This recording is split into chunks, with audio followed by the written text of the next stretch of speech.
Crank up the volume and get ready for real-world bird hunting by listening to the Wingmen Podcast by Eastman's. Now your host, Todd Helms.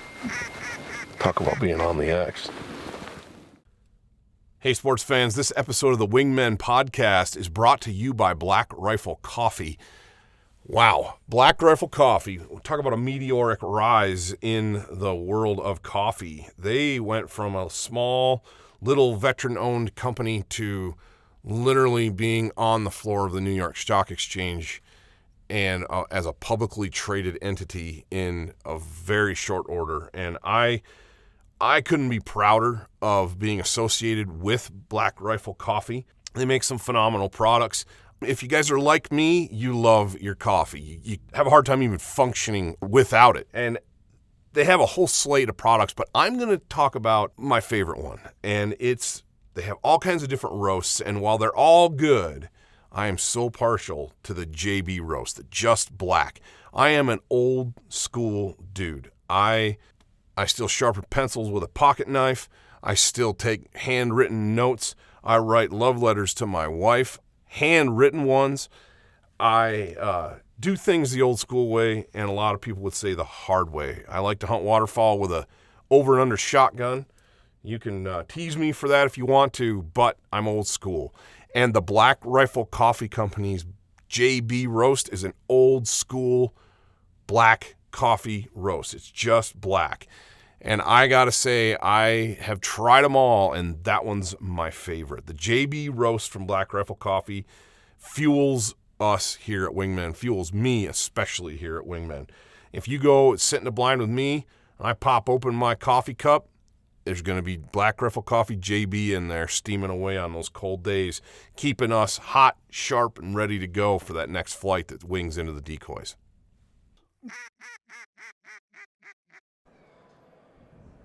Hey guys, welcome to another episode of the Wingmen Podcast.